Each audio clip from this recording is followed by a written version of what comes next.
The truth shall set you free. Because see, the truth is, I want you to listen very closely to what I'm about to say. I have a lot of things I want to get off my chest.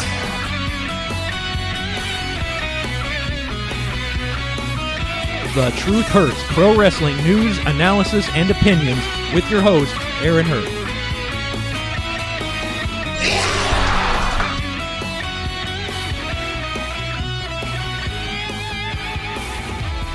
So, welcome to The Truth Hurts, pro wrestling news, analysis, and opinions. I am your host, Aaron Hurt, joined once again by my esteemed colleague, fellow wrestling fan, and student here at Ohio Media School, Jason Cornfed Dolby. What's happening, Jason? Nothing much. How you doing? Doing pretty good. This is Wednesday, December the 23rd. So we're getting ready for Christmas over here.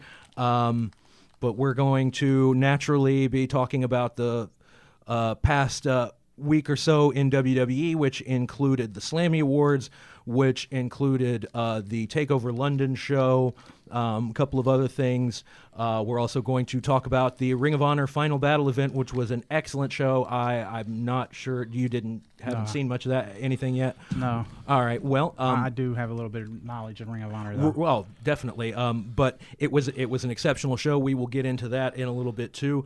Also talk about the big New Japan Tokyo Dome show, Wrestle Kingdom 10. It's for those uninitiated, it's sort of the New Japan equivalent of WrestleMania.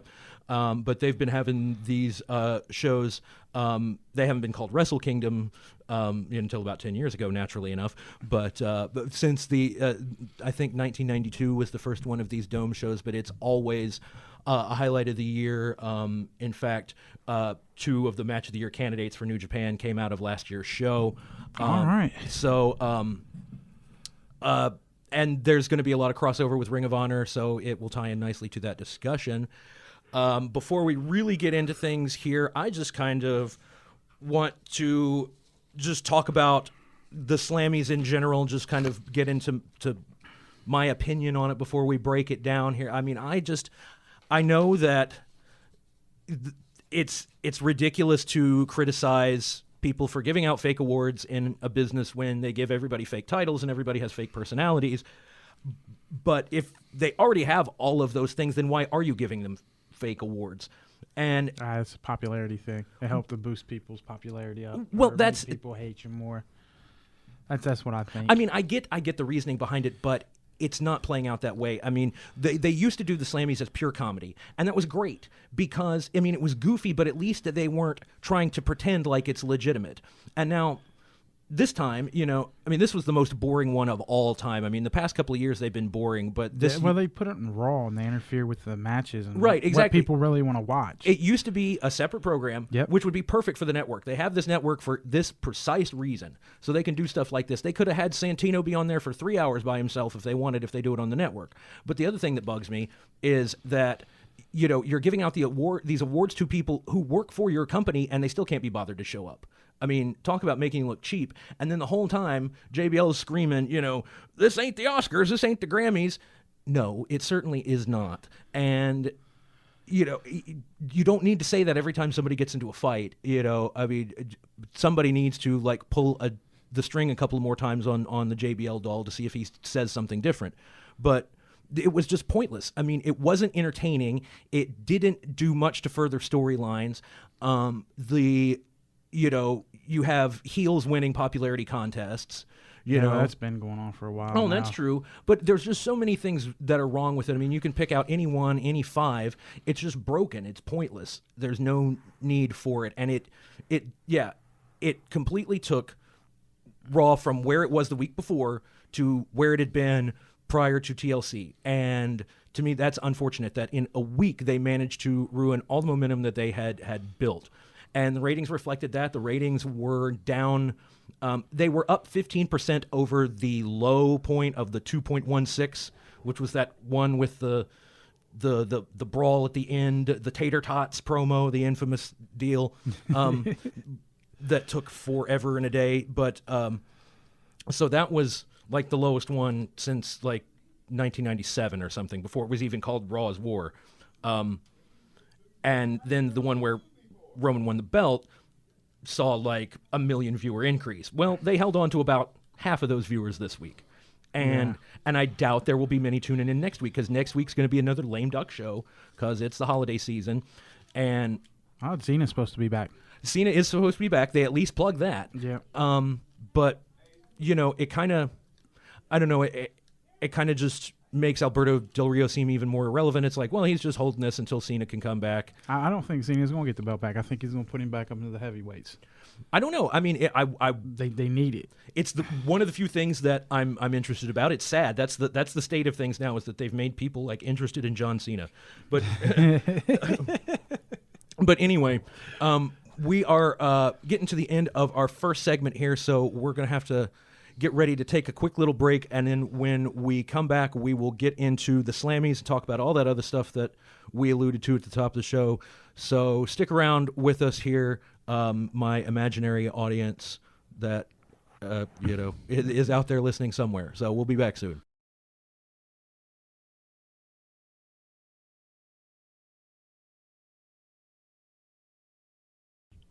All right, welcome back to The Truth Hurts. Jason and I are about to go over the Slammies here. I have I did my homework, Jason. I printed off the notes. I got professional now. Oh, we're taking it up a notch here. That's right. But we'll just go through here, kind of give some reactions. So from bottom to the top, we'll just the match of the year was given to Undertaker versus Brock Lesnar at Hell in a Cell. The other nominees were Cena versus Lesnar versus Rollins at the Royal Rumble, Sting versus Triple H at WrestleMania 31, Cena versus Kevin Owens at Elimination Chamber, and the Roman Reigns, Dolph Ziggler, Kevin Owens, Del Rio four-way match for number one contender just a couple of months ago on Raw. So I don't know. Personally, out of this list, I have no idea why Sting and Triple H was nominated. I don't either, because it was just a big muddle with the NWO and DX showing up. I mean, yeah, that really has no place on there when there were any other three of the John Cena Open Challenge matches that would qualify. But of the list, I would honestly say that the Triple Threat at the Rumble was the best one.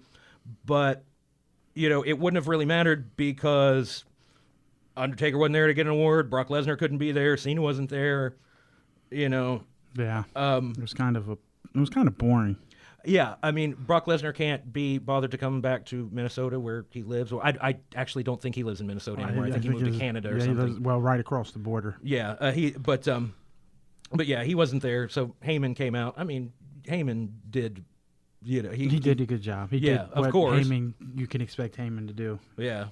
The This Is Awesome moment of the year, presented by The Miz, naturally, was given to The Rock and Ronda Rousey confronting the Authority at WrestleMania 31.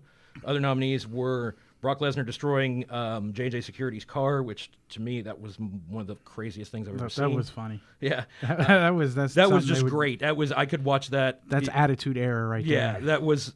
I mean, the man just he single-handedly tore the doors off a car, threw it into the crowd, almost hit a small child. Like, what more can you ask for? Yeah, that should have won, because that was pure entertainment. Yeah.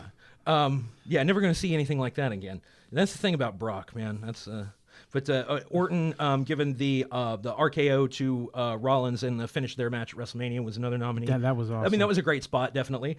The Shield doing the triple power bomb through the table on Orton at Payback. The sort of brief Shield reunion that they teased, that was a cool spot, but I don't know if it really. I mean, like we said, these are fake awards, and they pick whatever the heck they want. Well, they're supposed to be voted on. Oh, they were legitimately voted on. I mean, the fact of the matter is WWE is a publicly traded company, and if they tried to rig these awards at the polls, then they would be liable for fraud in a certain way. I mean, when that's what it would boil down to. So that's the ironic thing, is that in wrestling, where they can fake everything, they try to make these awards legit, and it comes out ruining everything. Whereas if they could just plan it, then they might have actually been able to make it worth something. But the last nominee for the awesome moment of the year was the Divas Revolution, which was hardly awesome at all. in the long run. Diva of the Year was Nikki Bella. Other nominees, Paige, Charlotte, Sasha Banks, and Naomi. It's the only other divas on the main roster. They need to bring up some of the next girls. Oh, absolutely. But you know what? It would be a step down for them. You know, I would rather see Bayley. I mean, Emma's doing great down there. You know. Yeah. I mean, if they don't have Bayley, they don't have. You know, that's a huge hole in their show now. I mean, Bayley has become like one of the, the bankable stars that they have on the NXT roster that's going to draw, and her character doesn't fit in the scenario that they that they have now. So I have no idea what to do. I mean, they've got some talented women down there. I would bring up a couple of the Australian women that they brought in, Peyton Royce, Billie Kay, because they're experienced. They can come in and put on good matches. They have the right look. I mean, both of them are pretty hot if that's what you're concerned with. And they could at least be on there so people have different opponents, so you're not just trading out the same 4 or 5 women every time. But such is the state of the so-called Divas Revolution. Yeah. The surprise return of the year was Sting, when he was under the curtain. I thought it was going to be the Seth Rollins statue. Personally, I thought that was pretty awesome. I mean, it was predictable. I mean, I'm watching the whole segment. I'm like, I know Sting is under there, but when it turned out that Sting was under there, I was quite happy. It's like, yes, that is awesome. Other nominees were Jericho joining with Roman Reigns and Dean Ambrose at Night of Champions, Dudley Boyz coming back to Raw, Del Rio coming back with Coulter to beat Cena at Hell in a Cell. Demon Kane returns to prevent Sheamus from cashing in Money in the Bank and then attacking Seth Rollins at Night of Champions. So out of those, the Sting return is the only one that deserves any kind of award. The other one was another one of WWE's favorite pat ourselves in the back for our charitable efforts kind of things, the Hero in All of Us Award, sponsored by Coca-Cola. So that is actually significant because WWE's tried to get Coke as a sponsor for years. And Coke's obviously one of the largest companies in the world. Right. They're one of the highest profile, marketing images and branding and to be associated with them. If it has to go to some chintzy award like this, then so be it. If it helps WWE's bottom line. It certainly wasn't an interesting segment on TV, but there you go. But the other nominees were Cena won it, Mr. Make-A-Wish, but Natalya, Roman Reigns, Titus O'Neil, and Big Show were all singled out for their various charitable contributions, philanthropic efforts. The Superstar of the Year was Seth Rollins. This year, that was BS. That's what I thought was interesting, is that, I mean, in a legit vote, I think he deserves it as much as anybody. I think, I mean, you can argue, but I think that it's interesting that this was a fan poll and they voted for the guy who was the big heel all year long because he had the best matches. I'll give Rollins that. He is an excellent in-ring competitor. But who would you have gone with? Me, I probably went with Brock. He's the one that brought the most pop. I mean, I agree. I think that Brock was the most important of the year. I would say that somebody like Kevin Owens certainly deserves acknowledgement. He should have been breakout. Yeah. They shouldn't. I don't think it should have went to. I think I think that was kind of in the plan. I mean, that will be coming up here pretty soon. Try to run through this so we can get it all done before this one segment. I don't want to spend any more time talking about this than I have to. But Superstar of the Year was Seth Rollins. He came out. He was there to accept his award. He came out on crutches. He gave a very good speech, but it was what it was. But I think that that was one of the more worthwhile moments of the show. Well, at least he gave you something worth waiting for when he does get back. Mm-hmm. And he never did lose that belt, and well, he never really won the belt. Well, obviously, but I mean, it's fake. But I mean, like. But it'll be good when he comes back. But running through the rest of these, we'll probably skip over a few because some of them were given away on the pre-show and on the app and the website beforehand.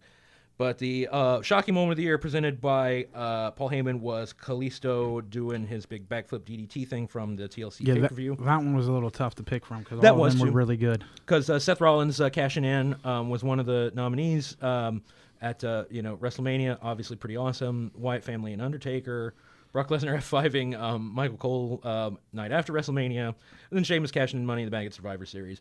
I mean, there were a couple other moments that you could pick out, but I would say of the one, I'm kind of surprised that Kalisto won.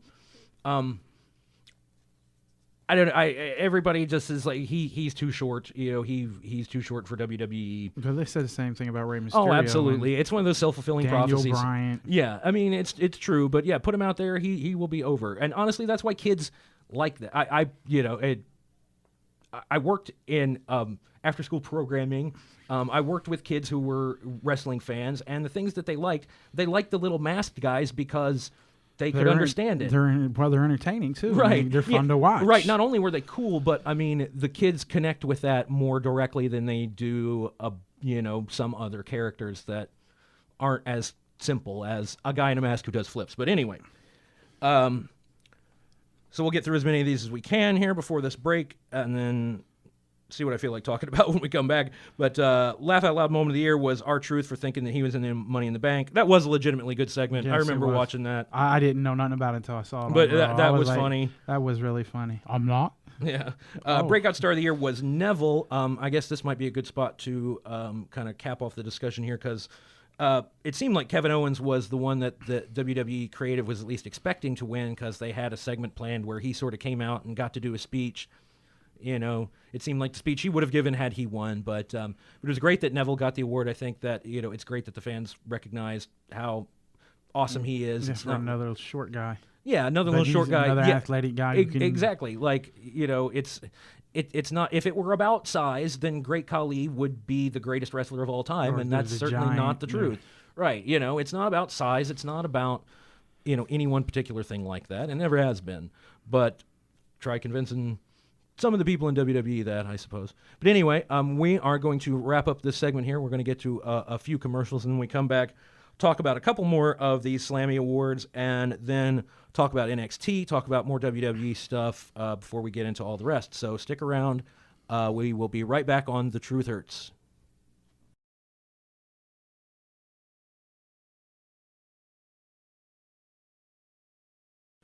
Welcome back to The Truth Hurts, pro wrestling news, analysis, and opinions. I'm your host, Aaron Hurt, here with Jason Cornfed Dolby. We are talking wrestling. We are still talking about these Slammy Awards for some unknown reason. Because it was what was on. Because I took the trouble to print out the notes. So some of the other awards were Rivalry of the Year, Undertaker and Brock Lesnar, Best Original Network Show, Stone Cold Podcast. Yeah, I agree with that one. That was actually some competition in that one because Table for Three is a great show. I haven't really watched much of that Breaking Ground. I mean, to be honest, it's just redundant for me. Like, I don't need that kind of show to be invested in these characters. I see why it exists and it's well put together, and a lot of people seem to really enjoy it. But it's just not my cup of tea at the moment. Maybe, I'll get hooked on it later, but I don't know if they're going to continue it after this run that they're doing now. But anyway, the Stone Cold podcasts were always must-see, worth the price of admission for the network in and of itself most of the time. So Double Cross of the Year, Damien Mizdow eliminates Miz from the Andre the Giant Memorial Battle Royal. That was cool. Too bad they never followed up on it. No, they had like one or two matches and it was done. Yeah, I mean, he's like, try to get, what was it, Summer Rae? Or he's like on milk cartons now practically. I mean, like nobody's seen or heard from Damien Sandow in ages. The witness protection program for wrestlers, that some of these guys end up in. Extreme Moment of the Year was surprisingly recent for this award, but Roman Reigns taking out the Foreign Horsemen and Triple H at TLC. It was definitely cool. I don't know if it was the extreme moment of the year. Personally, the coolest thing for me was the big pull-apart brawl between Undertaker and Brock Lesnar. If you want to go for strictly like a moment that happened in the ring that was a feud-building thing, not like just a cheap stunt like the car, like Brock tearing the door off the car and everything.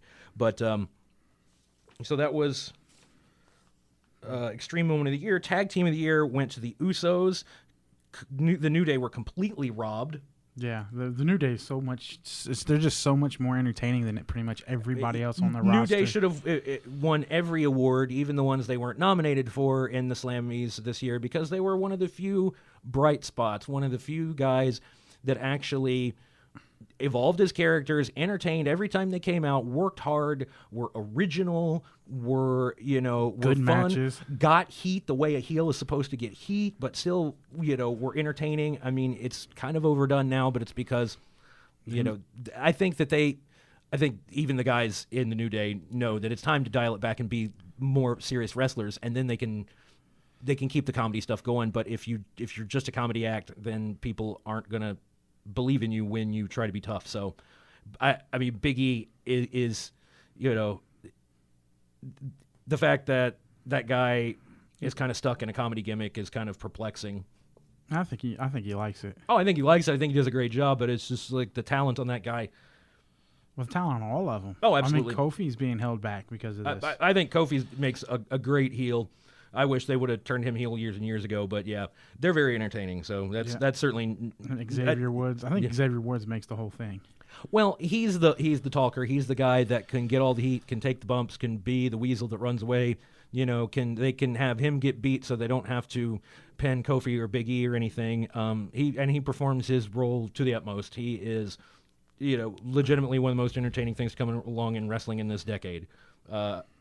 So that was Tag Team of the Year. Went to the Usos, but should have been the New Day. Should have been anybody but the Usos, who were injured most of the year anyway. Best Cena Open Challenge went to Cena versus Cesaro. Why do they even have that? I don't know. That's absolutely kind ridiculous. of a bogus award, yeah. Yeah, I mean, I mean, that's the sad thing is that they had to make a separate category for that because those were like consistently the best matches on those episodes of Raw.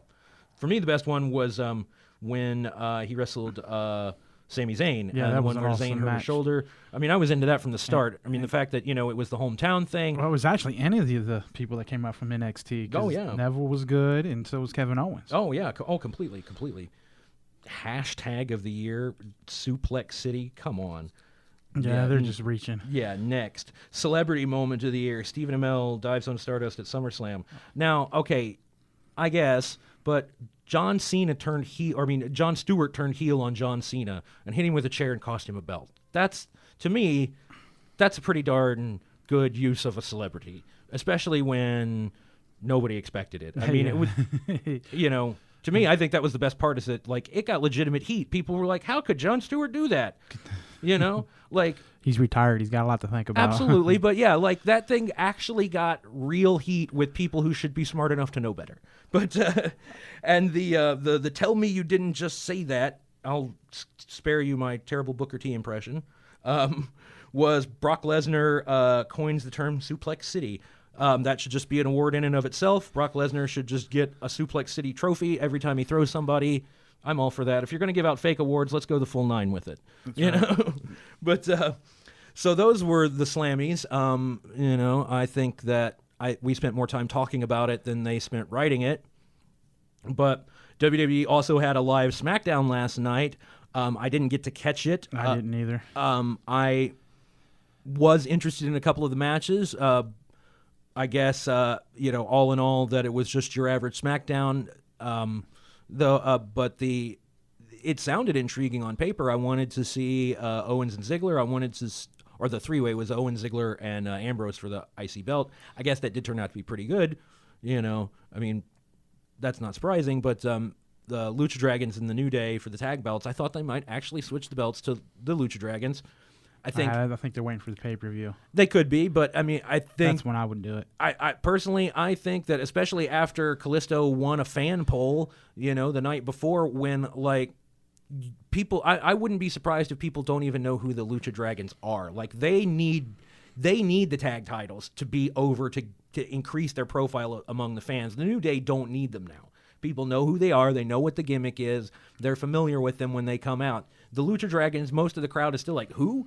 And they've been on the main roster for months now, and they're just kind of there. So I think that they're an instance where putting the belts on somebody is good for them. It shows that, oh, hey, we need to pay attention to these guys. But it's not WWE having a legitimate tag team division, is a lot to hope for. Well, they got some good tag teams. They got some teams, but they don't really seem. They need to. I know what you're saying. They need to put something young and fresh out there, something different. It can't always be New Day or the Dudley Boys or the Usos.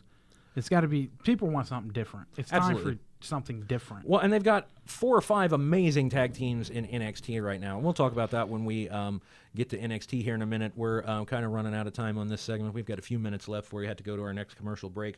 But just give me some quick impressions of the NXT show before we kind of go over it a little bit more in detail here. What did you think of it? Oh, I liked it.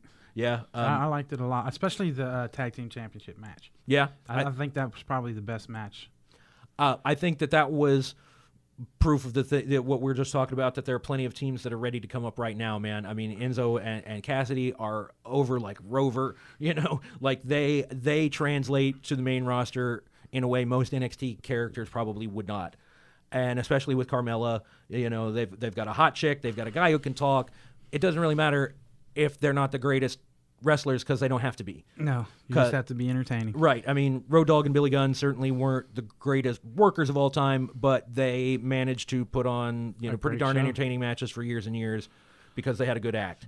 And I would say it's a similar case here. But yeah, the Dash and Dawson, favorite thing to come along in wrestling this year, probably bar none, in terms of new talent that I've seen. Like, these guys went from, like, who were they to, like, oh, my God, they're my favorite wrestlers in the world right now, and almost overnight. In their heels. Yeah, but the fact they work like real wrestlers, Yeah, the ins and outs, the ground and pound, the scientific moves, the teamwork. Honestly, they're ugly. That's important. They're not like pretending to be like, ugly rednecks or something. Like, they're legitimately like bald, kind of not really in shape. I mean, not really in wrestling shape the way other guys are in shape. But, it's not some kind of parody, like the vaudevillains where it's just dudes who are like, it's funny to have cheesy mustaches and think we're old-timey. They don't really do anything different outside of their gear, but that's kind of a tangent there. But no, I quite enjoyed the NXT TakeOver London show. The crowd was into everything.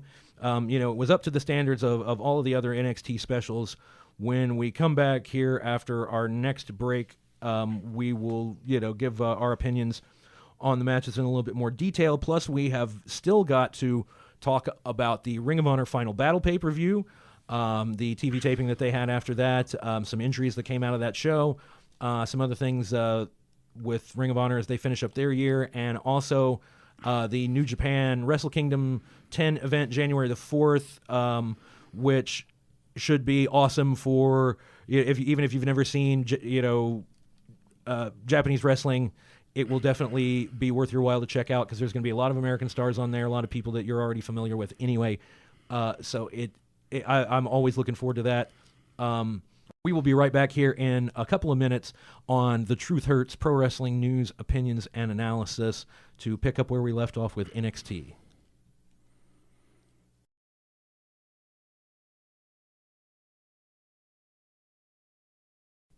All right, we are back on The Truth Hurts.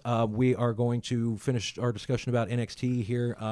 So you said you really liked that tag match. What did you think of the main event? Main event was actually pretty good. I thought the main event was awesome. I thought that really felt like, to me, it felt like a New Japan main event, like a big important match. Well, I garner some more respect for Finn Balor. I wasn't a big fan of his. But after watching him and Samoa Joe, I could watch that match again. Oh, yeah. Oh, absolutely. Why do they have Samoa Joe lingering? I mean, it's obvious. The reason Samoa Joe is still lingering in his NXT is because if he were put up on the main roster, he would prove how many of those guys are treading water. He would have to be the champ if you brought him up. Yeah. Well, if they brought him up, they could do a whole thing with like the Usos and Reigns. Oh, of course. He's not really exactly he's not right. Right? Like, yeah, he's not. Like He's the only Samoan yeah. who's not one of the who's not related to the others. Come others. in with that attitude, and they could put him over that way. I think that's an awesome idea. I'd come in like, you know, all you other Samoans, you're tight, you stick together. Well, nobody's looking out for me. Yeah, nobody's looking out for me. myself. I came up from the streets. And you know, I've been doing this for 10 years. You know, and I don't have uncles and cousins to get me in the business, and you know all this, and I'm not some like failed football player or you know failed at some other career and got into wrestling. I got into wrestling to be a wrestler. I'm Samoa Joe. You know, I'm here to whoop your butt. Exactly. And I can whoop your butt. Yeah, and you know, I would. There's a train of thought that's like, let's take all of these great things that are in NXT and bring them up to the main roster of WWE to fix all of these holes. It seems simple. You know, I mean, we just did essentially the same thing, but what we said here, but you know, I don't know if it would be worth it. I would hate to see NXT get gutted for the sake of the main roster and then it not work. That's what it's there for. It's for the main roster. It's supposed to be, but now NXT is honestly its own thing. NXT gets a separate audience. It's a separate style of wrestling entirely. It's actually better. It's much better. It's much more of what I'm interested in. Yeah. You know, it's not all talk. It's you got a little bit of talking, and then you got people that can actually perform in the ring. Yeah. I mean, you know, criticizing WWE main roster for its lack of originality is like criticizing McDonald's for their lack of originality on their menu. You know, it's like you're going to get what you're going to get. You know what you should expect there. But even so, I think that, there's more things are being done right, more obvious, basic, simple things are being done right with the guys in NXT and getting them over when if you were doing those things with the people who are supposedly more talented and, you know, higher up the ladder, so to speak, on the main roster, why aren't you putting the same care into their characters and their storylines as the NXT guys are getting? They have a 1-hour show once a week and a 2-hour special every 3 months. Main roster WWE has 3 hours of Raw, 2 hours of SmackDown, you know, shows on the network, pay-per-views, you know, and that's probably part of it, but like the fact that we just see these guys so many times and we don't see the NXT guys as much, so it seems more special. But it's such a gap, an achievement gap, as a term that they use in the education industry. There's a huge achievement gap, you know, and it's something that if it's not obvious, if it's this obvious to us and it's not obvious to the people in charge, then us ranting about it isn't going to do nothing. You can't change it from the outside. Right. It doesn't seem to amount to much anyway. So I'm just more interested in enjoying NXT for what it is right now, and hopefully it stays that way for a while. I agree. I mean, I like NXT. I'd rather watch NXT. Absolutely. I mean, it's not. You don't get to see as many, but when they're on, it's you're getting a great show pretty much every time. Well, to me, it just reminds me a lot of the old studio wrestling style shows from the 70s and 80s.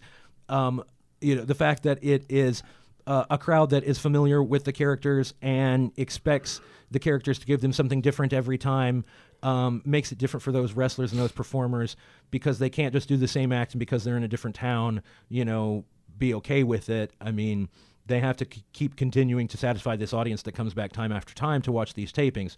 But it's just, that's the state of WWE by the end of 2015, is that they're getting outpaced by their own minor league. I mean, what kind of baseball organization would have a team full of, you know, guys hitting 185 when you have, and they stay there just because you were stupid enough to sign them to lucrative contracts, when you have guys in your AAA team hitting the cover off the ball and you're leaving them down there because of politics? Yeah. I mean, that's the difference between wrestling and other sports and other industries. Yeah. But, I mean, looked at from that perspective, I mean, you know, that's the way you have to look at it. Like, you know, why do I have, you know, a power hitting, you know, infielder and, you know, a guy who can steal bases and a guy who can do this and that in my AAA team when, you know, I can't do anything with the major league players, with their roster. Yeah, I mean, it kind of sounds like the Reds, you know, or the Indians. Yeah, but that's a discussion for another time. But I just think that excuse me, NXT has been the lone bright spot all year for WWE. I was very interested in WWE at the start of 2015, and I am very much not interested in WWE at the end. I'm not either. It's about pretty much I'm all about NXT right now. I'm just waiting for him to be called up so I can have somebody else to root for. Absolutely, and I think that that's one of the things that keeps people. I mean, it's a clever move, and it's something that does get overlooked is the fact that the people who really like NXT want these guys to succeed, and we root for them to keep having great matches and somebody to notice them, and that underdog kind of mentality to it. And so you have to consider all those things when you're debating like who should get brought up from NXT and who shouldn't. But just in a general sense, WWE is in such a shambles right now that I have no idea where to start when it's like, what could make it better. Yeah, you're hard. I think they should just scratch it and start all over. They need to get somebody, new writers. Just reboot things, yeah. I mean, the rumors are that, like, Triple H is going to win the Royal Rumble. And how, in God's name, can you justify that from any perspective is beyond me. It seems to me like if they're going that route, that the logic behind it would be, and tell me if I'm way off base here, but the kind of crackpot theory I had was that they're trying to position Triple H as the next, like, yearly WrestleMania attraction in the way that The Undertaker has been, but like the guy you bring back every year to have a match so the people go, ooh, Triple H is going to come back and he's going to have a big match. But they see Triple H too much. He's what, there 3? He's on 3 Raws every Absolutely. month. Yeah, it won't have the same effect, but I mean, I think when he's not The Undertaker. Yeah, I know that's true. I mean, if they really wanted to do that, they'd go with Austin or The Rock, somebody that they know will bring. Well, see, Austin can't work. The Rock costs too much money, and he is in the position to tell them to take off. We have to restrain ourselves from the more colorful language here. Perhaps when we are doing the radio show, we can do a separate podcast version where we can use more colorful verbiage. But in any case, I'm digressing here. But yeah, I think that might be the intent, but we'll have to see where it goes. But I have no interest in seeing Triple H in any matches. I mean, I'm sure he can still go, but I mean, I'm not neither. I mean, I wasn't a big fan of his anyway because he's pretty much like Xena. He just does the same basic moves. And right. I was never a mark for Triple H. He certainly had good to great matches with lots of people throughout different points of his career. He wasn't bad in the ring. It's just his character never caught me. Yeah, it's just it's too generic. It's too bland. It's something we've seen too many times. It's redundant at this point, but who knows? I mean, I don't know who is the next viable opponent for Roman Reigns going into the Rumble, going into WrestleMania. Xena will be back. Orton, how long is he going to be out? Orton could be out for a while. I'm not really sure. I mean, he's supposed to have surgery that he hasn't got yet. Yeah, and then. So yeah, I mean, if he's supposed to have surgery, that will keep for something that will keep him out for months, and he can't rehab it, and he's just not had the surgery. Who knows? Rollins is going to be out probably another 6 months. Yeah, so they should just bring up Joe. Absolutely, that seems like the right answer. Sometimes the most obvious solution is the right one. Just bring up Joe and let him kick people around. And you don't have to build his character base or his fan base because he's already people got it. should already know who Joe is, and if not, Joe is good enough to get his character over in one promo. If somebody had never seen Samoa Joe, didn't know who he was, just watch from a match. Anybody, exactly. Samoa Joe in one promo and one match can get over, and that's why he's a pro. That's why he's Samoa Joe and everybody loves him, because he is that good. He's that damn good, as Triple H would say, you know. But yeah, I think that the quality Samoa Joe has are the exact qualities that are lacking in 90% of the main roster. We were kind of talking about this in our little pre-show meeting, but maybe on our next episode we might talk about like some guys that we would remove from the main roster, whether you want to fire him, you want to bump him down to NXT, whatever you want to do, and who would you replace him with and why. So that might be an interesting discussion. Yeah, that's a good idea. I think WWE should do that like they do in soccer. Yeah, like relegate guys. If you ain't hitting your spots or you ain't doing whatever you're supposed to do, you go back to NXT. Yeah. And then we'll move somebody in your spot and we'll see. That's actually a good generally, idea. I mean, that's the way it should work, and it used to work ostensibly was the best workers got the highest spots and made the most money because they were the best workers. But we live in bizarro world now where Triple H gets to decide what's a good worker and Vince gets to decide who's over, and not to the people. So anyway, we are almost out of time on this segment. When we come back, we are going to talk about Ring of Honor and New Japan and a bunch more, so stick around.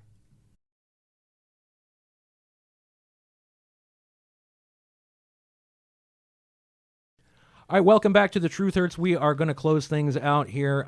We've spent the majority of our time trying in vain to figure out just why WWE is so bafflingly, mind-numbingly awful.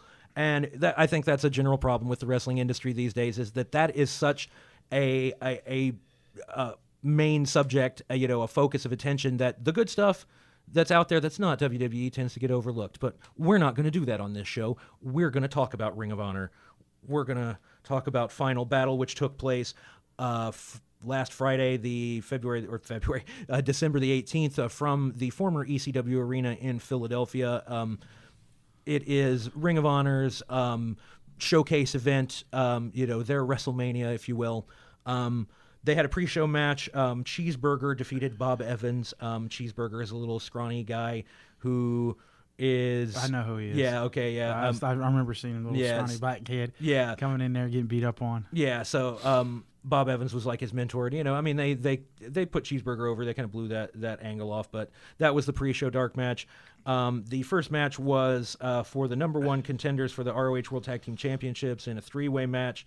The All Night Express, Rhett Titus and Kenny King, defeated the Briscoes and the Young Bucks. The crowd was not too happy about the All Night Express winning that match. But you have the Briscoes and the Young Bucks, which are probably the two most over tag teams in the history of Ring of Honor, so it's not surprising. But those are your new number one contenders. Good match. Personally, I don't think that they are as good as either team, either of the other teams in the match, but it's going to be different. There's some stuff that happened with the tag title match later in the show, so we'll talk about that in a second. Silas Young defeated Dalton Castle in a match that didn't have a stipulation on it, but it was Silas Young had Dalton Castle's boys out there, and the match ended with Castle accidentally hitting one of the boys and being distracted, and he got pinned with Silas Young's finisher. But then it was revealed that the boys were still working for him, and they took out Silas Young. So Silas Young went over. Dalton Castle got the moment of glory. It was a good match. It was not the best match that they've had, but it was fun. It was one of the few matches that Ring of Honor, has going right now, a few angles. That's just fun, good wrestling. So I liked it. Michael Elgin defeated Moose in a singles match to determine the challenger for the Ring of Honor World Champion at Wrestle Kingdom 10. So Michael Elgin won that. Michael Elgin reportedly is nearing the end of his contract, but New Japan really loved him when he toured with them last summer. So who knows what's going to happen with that. But that was a decent match. Not the best match in the world, but it was okay.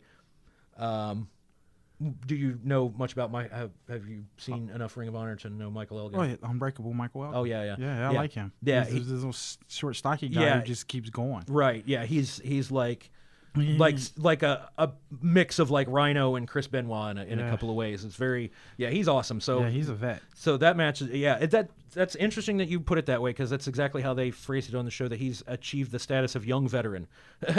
But Adam Cole defeated Kyle O'Reilly, the former tag team partners in Future Shock. Had a very, very good match. Wasn't quite as good as the Hybrid Rules match they had a couple of years ago at Final Battle, but that was one for the ROH all-time highlight reel. So this match was excellent. I really enjoyed, the way it worked, but Adam Cole defeated Kyle O'Reilly in 16 minutes. But it looks like the feud will continue. Let's see, there was a six-man tag team match. A team of Alex Shelley, Matt Sydal, and ACH defeated Christopher Daniels, Frankie Kazarian, and Chris Sabin. Kind of sloppy. It was a good six-man. Everybody got their spots in. I like all those guys. ACH had kind of an off night, but it was fun. It did what it needed to do. But I'm surprised. I thought they might have let off the show with that one. I thought that would have been a great opener. But it was good for what it was. Roderick Strong successfully defended the ROH World Television Championship against Bobby Fish. Another excellent match. Just good straight wrestling, lots of good counters. Wasn't I didn't expect a title change there. Obviously didn't get one. But nobody, both guys came out of it looking good.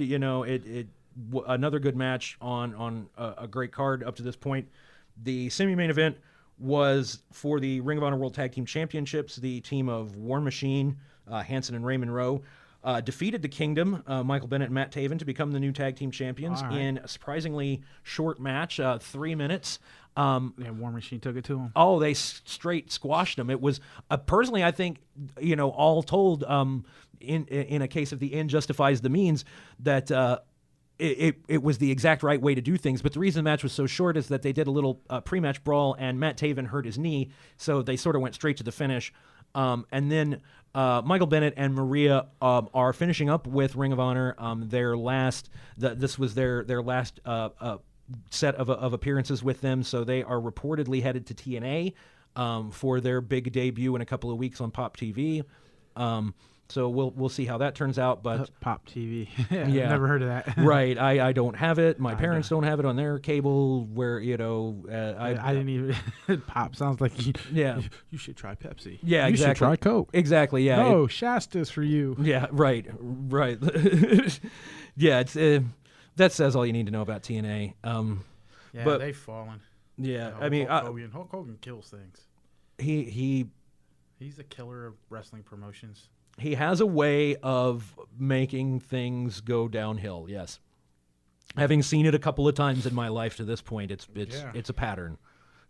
But the main event of Final Battle 2015 for Ring of Honor was Jay Lethal successfully defending his World Heavyweight Championship against AJ Styles. A rather battered and beaten AJ Styles coming in, but one heck of a match. Yeah, both of them guys can really go. They're both really entertaining. Oh, it was awesome. They brought out Jerry Lynn to do commentary for the main event, and that played into the finish because great back and forth match. But the fans knew that AJ Styles was hurt coming into it. They still went over 20 minutes. And this was a traditional pay-per-view, so whereas typically Ring of Honor's pay-per-views, they go as long as they want, this was one that had to go within the 3-hour time limit, so they only had so much time, and they did, it certainly did not disappoint.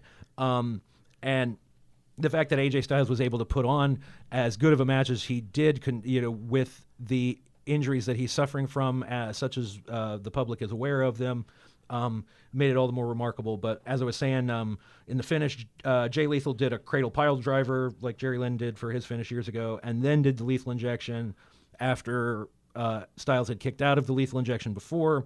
Great back and forth match, but Jay Lethal retains and will defend the title at Wrestle Kingdom against Michael Elgin, as we mentioned earlier. AJ Styles will be wrestling Shinsuke Nakamura for the Intercontinental title at Wrestle Kingdom, main event of that show. Going to get through that real quick here since we're running out of time.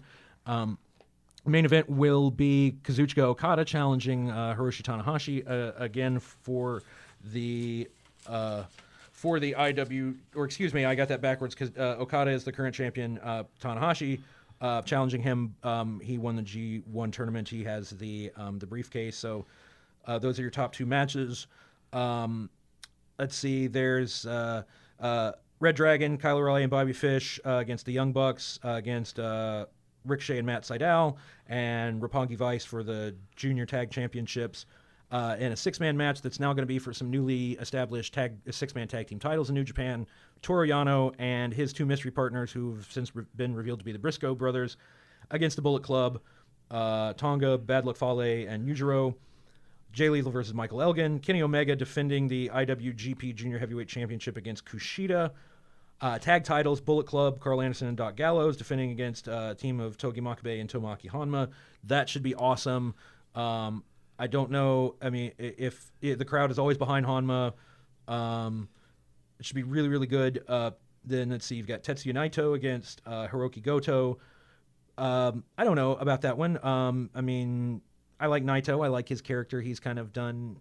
He went from more of a traditional flashy baby face to like, you know, I hate the fans because they didn't root for me, and now he's like a Rudo. He's been working in a Mexican promotion, CMLL, who has a cross-promotional agreement with New Japan.